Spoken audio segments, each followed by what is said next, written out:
Hello guys, welcome to the next video tutorial on Java programming for beginners. And in this video we will see how to get user input using Java. So for example, you want to enable user input. So user should give you the input and then you want to perform some action on the input. How you can do it, I will show you in this video. So there is a special class in Java called scanner which enables us to take input.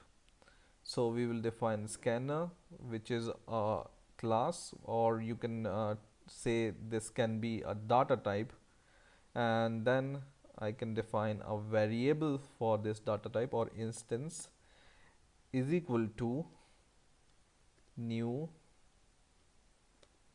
scanner, and it takes some input.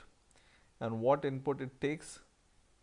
So to give the output on the console, we write system dot out, right? We have seen in the last videos. And to take input, we give system dot in. Okay.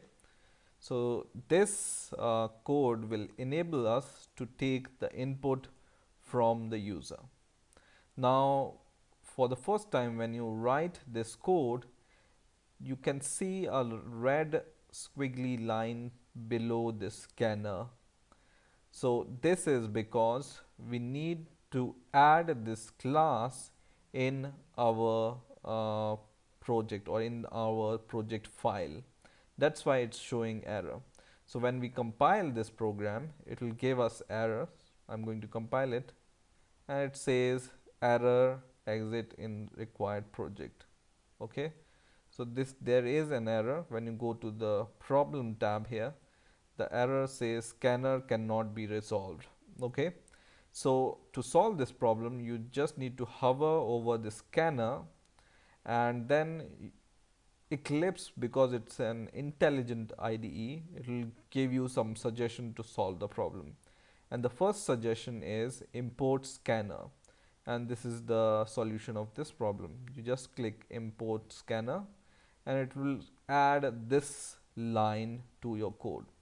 And this line is nothing but it's importing the scanner class, which is already defined in Java.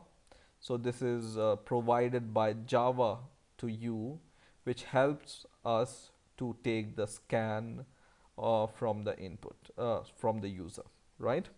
So you don't need to even write anything. You just hover over this and click the first option and this will be added. Okay, now there will be no error. You see, there is no error right now.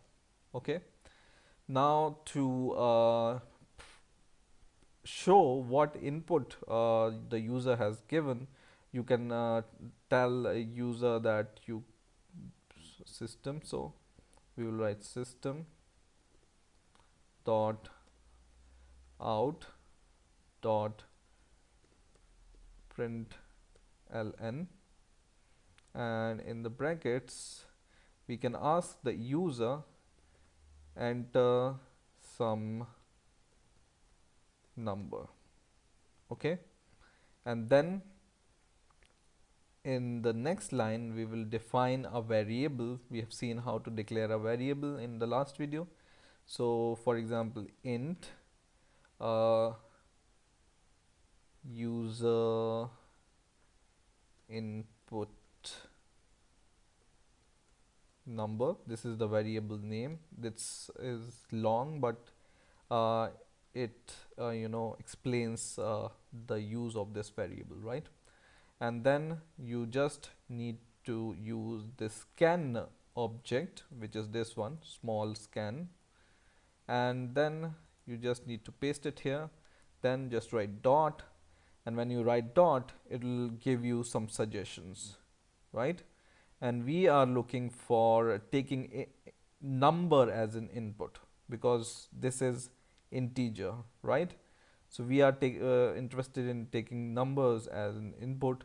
So just search for next int.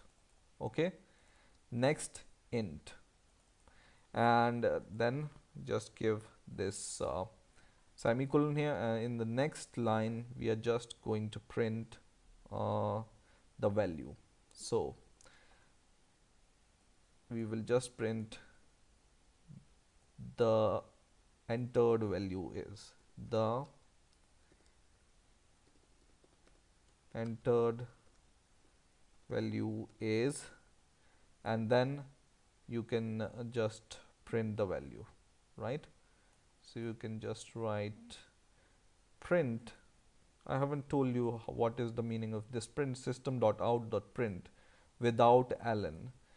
Then this will just print your output without breaking the line. Okay, so just copy this variable from here and paste it here, and now I'm going to run this program, and now you can see the output here is enter some number. So we will enter some number, for example 1000. So we have given this user input, so it's asking the program is asking the user to enter some number. So we have entered this number 1000 and press enter, and it says the entered value is 1000, which is printed by these two lines. Okay, in the same way you can rerun this program, and once again you can give some number, for example some random number, and press enter, and it says the entered value is this. Okay, so in the same way, this is just for the number. So next int, it says you want or you are expecting an integer. Now suppose you want to scan, or you want that the user must enter some double value or some text value. How you can do this?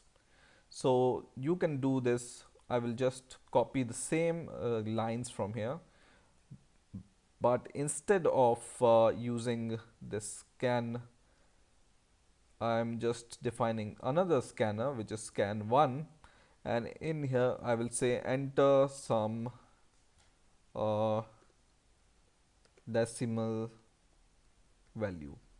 Okay, and then I will just change it to double, and in here whenever you are expecting double value, user input double, then you need to change this function.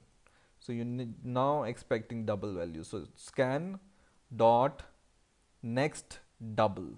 Okay, so whatever you are expecting from here, you need to ensure that next, after next, this name comes here, right?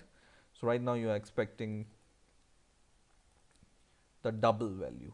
Okay, so what we are doing in this code, first we will ask for a number, then we will ask for the double value, and this scan should be changed to scan1, right? We will compile the program,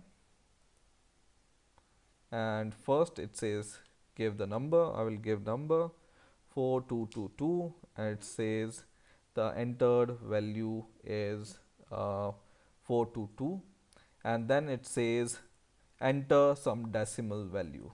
So I will enter some decimal value 145.1523 for example, and press enter, and it says entered value is the same, right? So in this way you can take double as an input. Okay, now for example you want to take some text input. Okay, so to take a text input, what you need to do is you need to define here string, and a string is a data type which takes a string. String means the array of characters, right? and in here you just need to change it to scan dot next line. So we are expecting a line from the user this time, and please enter some string, and the entered string is okay. So string means some kind of text we are expecting from the user. Okay, and this also we can change it to string, and the variable name here also we will change as string. Now when we run the program, here the program says please enter some string. We will enter hi there, how are you, for example. This is a string, and press enter, and it says the entered string is hi there, how are you, right?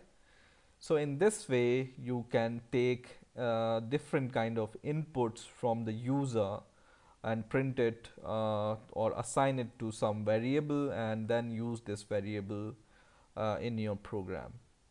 In the same way, in the place of this next line, there can be different function which can call float. Next float is there. Next simple next is there, which will return you the string. There are some function like next boolean, which can take boolean value, next big decimal, that next big integer, next byte, next float. So whatever data type input you want to take, you just need to take the corresponding next value to this. Okay, so I hope you understood the basic concept of taking or scanning inputs from the user, and I hope you enjoyed this video. Please rate, comment and subscribe, and bye for now.